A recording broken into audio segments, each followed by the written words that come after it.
Wife insisted on using fish as party favors again despite last year's chaos, and now I'm caught between furious friends and her eager planning. I'm a 32-year-old guy, and my wife, also 32, shares my love of throwing parties, except, if I'm honest, she takes much more joy in planning them than I do. For most of our son's parties, I'm the logistical backup, wrangling invites, putting in food orders, handling whatever she needs done. That's the arrangement that works. So last year, for our son's party, I let her take the reins completely. She wanted the planning, she got it, and as always, I had no reason to doubt her skills. Everything was running perfectly: the food, the games, the kids running amok in the backyard with frosting bright faces, exhausted and elated. And then, just after the cake, one of our friends had to leave early with her daughter. That's when my wife disappeared into the back room, returning with this ridiculous grin plastered across her face and a bulging party bag clutched tight. I had no clue what was in there. She'd kept it all secret, insisting the favors were a surprise this year.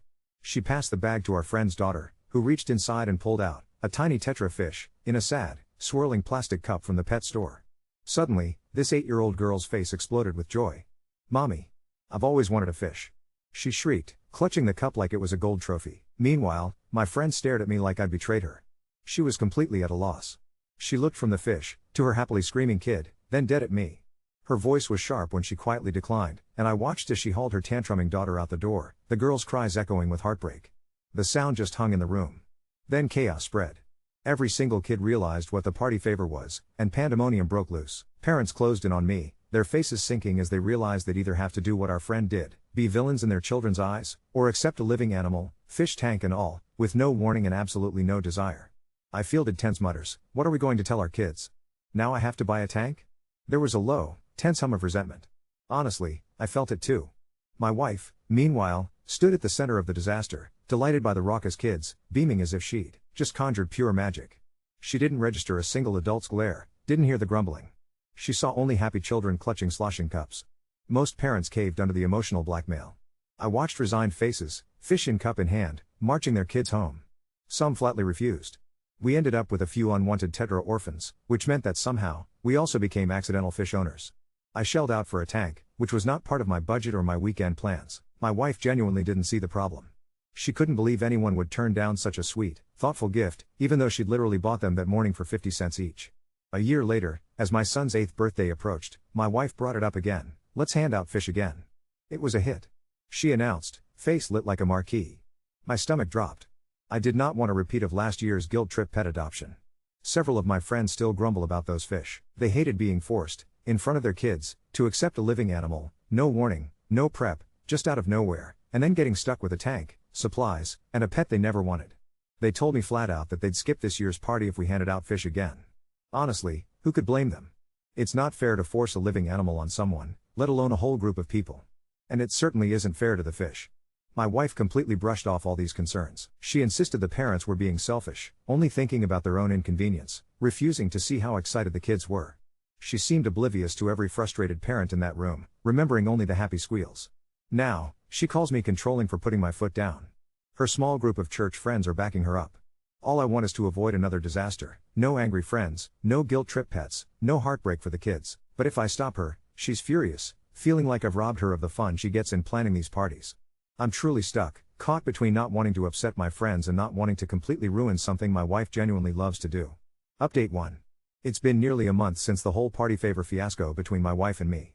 Yesterday was my son's birthday, and after everything that happened, I wanted to share how it all turned out. I decided to take the advice I'd been given and actually have an honest talk with my wife. I brought up a lot of points that had been weighing on me, especially the ones about how her idea for live animal party favors bordered on animal abuse. But my wife just doubled down, claiming I was trying to control her and eventually just walking away, refusing to say another word. She gave me the cold shoulder for days. This wasn't exactly new behavior from her, if I'm being honest. There have been so many times before where she's made a selfish decision and, if I object, I'm the controlling one.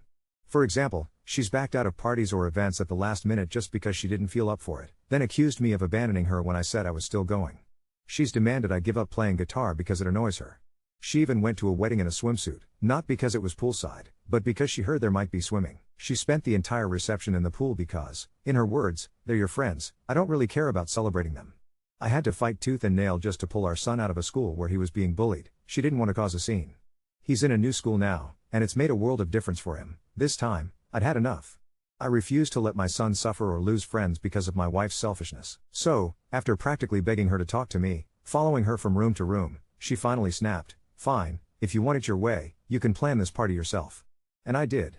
She'd already sent out the invitations, set the date, and booked the location, so those pieces were in place. She insisted on picking out the cake, which I wasn't going to make a battleground. Aside from that, the party was up to me. I'm actually pretty proud of how it turned out. My son absolutely loves Jurassic Park. We recently watched all the movies together and he's hyped for the new one. So I ran with that. Each table had a different dinosaur theme, and plastic dinosaurs were everywhere. For party favors, I put together little bags of candy. Nothing fancy, but the kids loved them. My son was thrilled, and there wasn't a dead fish in sight. Afterwards, my wife couldn't stop telling me how lame the whole thing was. She scoffed that it was boring and that the kids weren't bouncing off the walls over candy like they would have been for her animal gifts. But the kids didn't need new pets, they had fun, and my son was happy. I wasn't going to let her guilt trip me or ruin this for us, not this time. Honestly, I don't know what happens next between my wife and me. I'm exhausted by this constant chaos. I tried pushing for marriage counseling, but the only way she'd go was if it was with our church's pastor. We went. The entire session was the pastor telling me I wasn't a good enough man for her, that my actions were somehow pulling me away from God and ruining our marriage. That was the last time I agreed to go, and now my wife weaponizes that meeting against me whenever we argue. I still love her, or at least I want to, but every day it's harder to hold on to that feeling. I hate the idea of my son growing up thinking this is what love and marriage look like, that this is normal. Divorce terrifies me, but so does the idea of decades more of this. For now, I have a lot on my mind, but tonight, my son's curled up next to me, and we're finishing Jurassic World together. That's something I can hold on to. Update 2. To make a long story short, we've decided to get divorced. To make a short story long, here's how we got here. I took a lot of the signs and red flags to heart about abuse and divorce. Over the years, I had endured an incredible amount of immaturity from my wife, but kept convincing myself maybe I was the one in the wrong. When you're in it, everything just becomes normal, even the stuff that tears you down, and you stop realizing how tough it's really gotten. It wasn't just the infamous fish story that tipped me over the edge, that was just the last straw. A couple weeks ago, we went on vacation. We traveled down to Georgia to stay with my wife's parents, which really put our situation in perspective. Her parents have always stood by her in every disagreement we've ever had. They once sat me down and lectured me for not making enough money to support their daughter, suggesting she shouldn't have to work and that I wasn't a good enough husband because I didn't take her to Disneyland every year. The pressure of their church culture dripped into everything. My wife sought their advice and her church friends' advice for every single thing. While we were down there, we all went out to Cracker Barrel. The whole time, my mother-in-law and father-in-law didn't speak a word to each other. Not once. They just sat there, heads buried in their phones or menus, the air freezing cold, the silence uncomfortable. They didn't look like two people who were in love, they looked like people resentfully stuck together. It hit me like a brick, that's exactly what my wife and I had become. That coldness, that distance, that was going to be my life for the rest of my days if things didn't change. I excused myself, went to the bathroom, and just cried. The heartache wasn't even about the fish, or the time she wore a swimsuit to a wedding. I'd been gaslit for so long, blamed for every problem, stuck in an emotionally abusive marriage with someone who acted like a child and always had to have things her way or I was a monster. That evening, I finally told my wife I wasn't happy in our marriage. Maybe it was poor timing to bring it up during our vacation, but it was like everything was boiling over and I had to say it. She admitted she wasn't happy either, but wouldn't engage with working on it. She just said we should try to make things better, that we needed to stay together for our son. But when I pressed for how we could actually fix things, she just shut down and said, "I don't know, I don't want to talk about this right now." So, nothing changed. That night, we went to bed without resolving anything. The subject didn't come up again for the rest of the trip, and we spent more and more time apart, me taking my son out for walks and hikes, her staying back. We put on our best happy faces for our son, watching movies together, not wanting to ruin the vacation for him. In spite of the misery coursing just beneath the surface, I think he had a pretty good time. A few days after we got home, my mom called me, crying, desperate to know what was happening in my marriage. My wife had called and unloaded, telling my mom I was a terrible partner, that I had demanded sex, which wasn't true. Our intimacy was almost non-existent and she always shut down any attempt at it without an actual discussion, that I didn't make enough money for her to be a stay-at-home mom, something she always wanted, even though she hates cooking and cleaning. I never understood what she pictured doing all day at home, and that I was controlling. I did my best to reassure my mom and help her understand where I was coming from. Even so, it fractured the relationship between my wife and my mother, and really pushed the ending of our marriage. When I confronted my wife about all of it, I didn't feel anger anymore, just emptiness, apathy. I was done. I asked her, "Do you even love me?" After a long pause, she answered, "No. I honestly don't love you." And I realized right then that I didn't love her anymore either. So, I told her, "Fine, we're getting a divorce." All she said was, "That's your decision. If that's what you want." That was it. We haven't started the legal process, but we're on our way. I'm crashed out on the couch. She's decided she wants all the pets, except for the fish, of course. Our son took the news better than I could have ever hoped for. We sat down with him, told him together, and he just nodded and said, "It's okay, I knew it was going to happen soon." He's only 8 but so smart, and bless him, so mature. We made sure to reassure him we both love him dearly, and promise that even though everything's changing, we're going to make it as easy on him as we can. As for the church? No, there wasn't any affair with the pastor or scandal, just years of religious drama. I used to be quite religious myself. I went with my wife to this place I'll call Church A. As my own beliefs began to change and I started questioning my faith, my wife got so angry. She even tried to strike me at one point. I blocked her arm, and she instantly screamed at me for putting my hands on her. She tried to take our son, who was only 4 at the time, and leave, but I wouldn't allow it. She stormed off alone and started telling everyone at church what a monster I was, to the point where some of them pushed her to call the police on me, though she never did, just threatened it. After that split, I refused to go back to that church and joined Church B, which, oddly, she decided to join as well. Church B imploded because of its own mess, leadership drama, accusations of money laundering, and them treating our son poorly. My wife wanted to return to Church A, so I tried going, but everyone there was cold, completely ignoring me or just humoring me. Not one friend bothered checking in on me or questioning what happened, they just cut me off. I stopped going to church entirely, she kept going. Now, I'm all but excommunicated by that whole crowd, and I have no intention of ever speaking to any of them again. That's where things stand. In a way, it's a relief, even with all the mess and sadness, I finally feel the weight lifting off my shoulders. Update 3. It's been about 6 weeks since I posted my last update, and honestly, I didn't think I'd be back here so soon with more chaos. But here we are, and I need to get this out before I lose my mind completely. The divorce proceedings started a month ago, and everything seemed to be moving forward as smoothly as these things can. My wife had been surprisingly cooperative, splitting custody 50-50, not fighting over assets, even agreeing to keep the lawyer costs down. I was cautiously optimistic that maybe, for once, we could handle something like adults. I should have known better. 2 weeks ago, my son came back from his mom's place acting different, quieter than usual, which for an 8-year-old who normally bounces off the walls talking about dinosaurs, was concerning. When I asked him about his weekend, he just shrugged and said it was weird because mom's friend Tyler was there a lot. Tyler? I'd never heard this name before. My son mentioned that Tyler had slept over Friday and Saturday night, and that mom had made them special pancakes for breakfast both mornings, something she'd never done for us in our entire marriage. She hates cooking, remember? But apparently Tyler gets the full Martha Stewart treatment. I tried not to jump to conclusions. Maybe Tyler was just a friend going through a rough patch, maybe it was innocent. But the pit in my stomach told me otherwise, especially when my son casually mentioned that Tyler had funny underwear with hearts on them that he saw hanging in the bathroom. Last Friday, I decided to drive by the house to grab some of my tools from the garage, stuff I'd forgotten and needed for a project. It was around 7 p.m., and there was an unfamiliar car in the driveway. A red Honda Civic with a Coexist bumper sticker. I sat in my truck for a few minutes, just staring at that car, feeling something crack inside my chest. I texted my wife, "Hey, I'm grabbing my tools from the garage. That okay?" Her response came back lightning fast, "Now's not a good time. Can you come tomorrow? I just need 5 minutes in the garage." I said not now. Tomorrow. That's when I knew. I drove home and spent the weekend in a haze, trying to process what this meant for everything: the divorce, custody, my son. Part of me felt stupid for being hurt. We'd already established we didn't love each other anymore, so why did this feel like betrayal? But it did. It absolutely did. Monday morning, I got a call from my lawyer. Apparently, my wife's legal strategy had suddenly shifted. She was now pushing for primary custody, claiming I was unstable and financially irresponsible. She wanted me to have supervised visitation only. The woman who wanted to give live fish to children at birthday parties was calling me unstable. That afternoon, my phone rang. My mother-in-law. She'd never called me directly before, everything always went through my wife. "I think you should know," she said, her voice tight, "Tyler's been living in your house for 3 weeks now. My daughter says you two are divorced already, but I know that's not true. I may not have agreed with you often, but this isn't right." My hands were shaking by the time I hung up. 3 weeks. My wife had been playing house with someone else while we were still legally married, while we were in the middle of divorce proceedings, while our son was trying to process his parents splitting up. I called my lawyer immediately. He wasn't happy.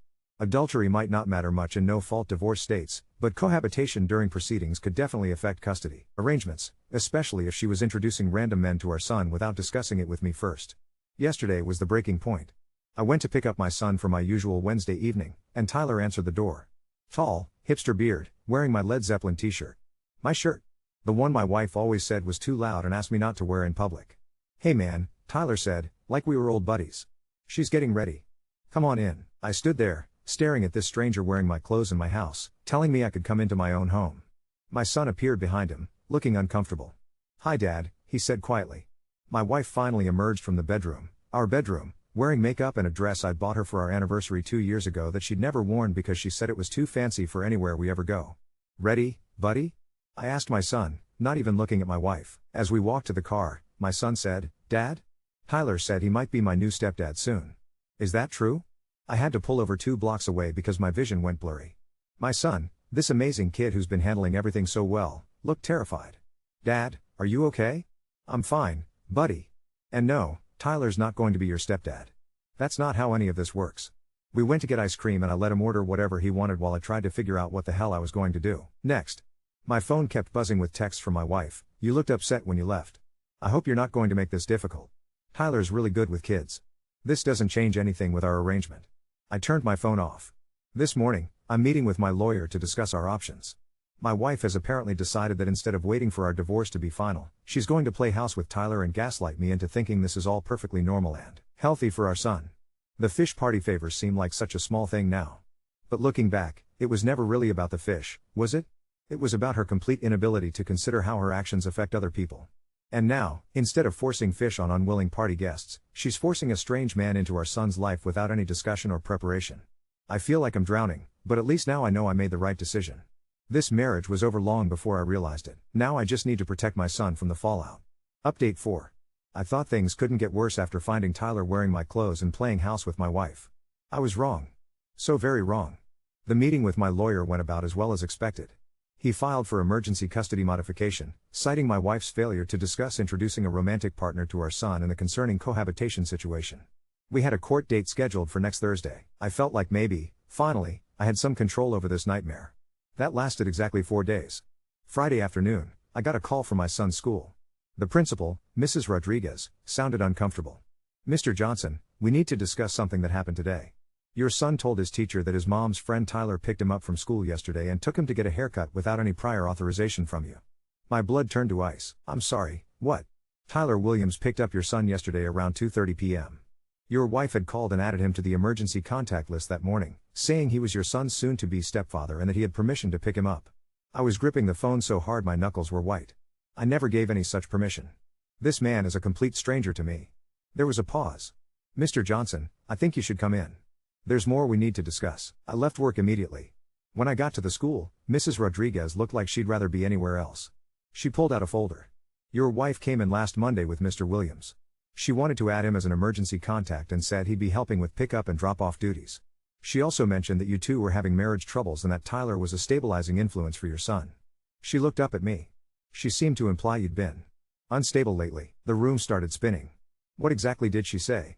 "She mentioned anger issues, financial problems, drinking." Mrs. Rodriguez trailed off, seeing my face. "Mr. Johnson, I want you to know, in all the years your son has been here, you've never exhibited any of those behaviors. You've always been nothing but kind and appropriate. That's actually why I called you directly instead of just noting it in his file." I thanked her and asked her to remove Tyler from any lists immediately. She assured me she would, but the damage was already done.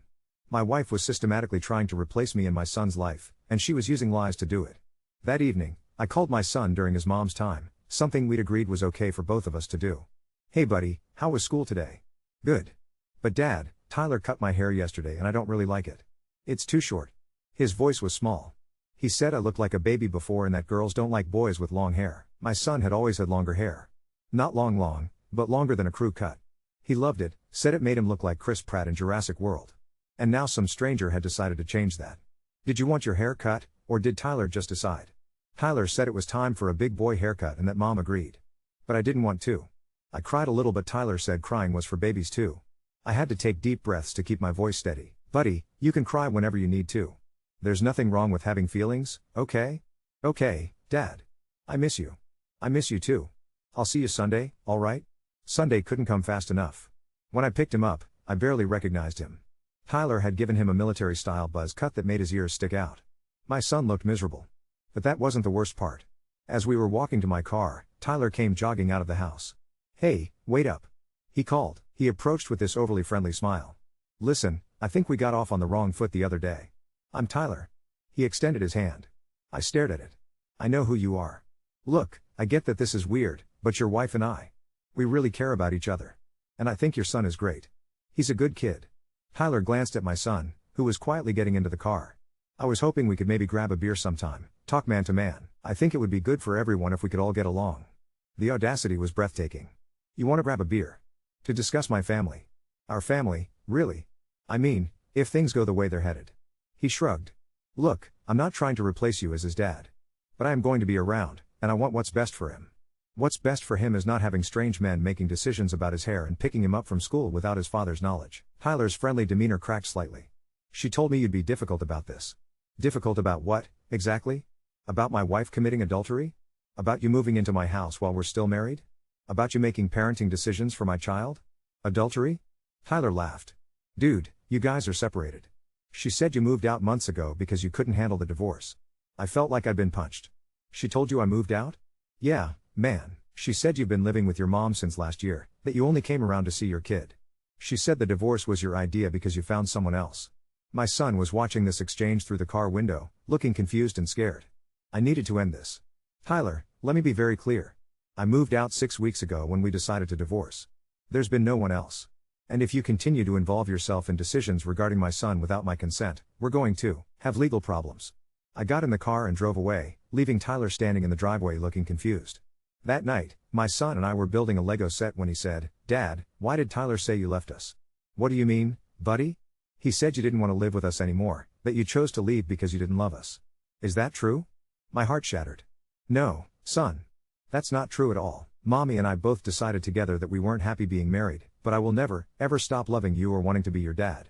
But Tyler said, Tyler doesn't know our family, buddy. He doesn't know what really happened. What matters is that you know I love you more than anything in the world. My son nodded, but I could see the confusion and hurt in his eyes. My wife and her boyfriend were rewriting history, and my 8-year-old son was caught in the middle of their lies. This morning, I called my lawyer to tell him about the school incident and Tyler's claims.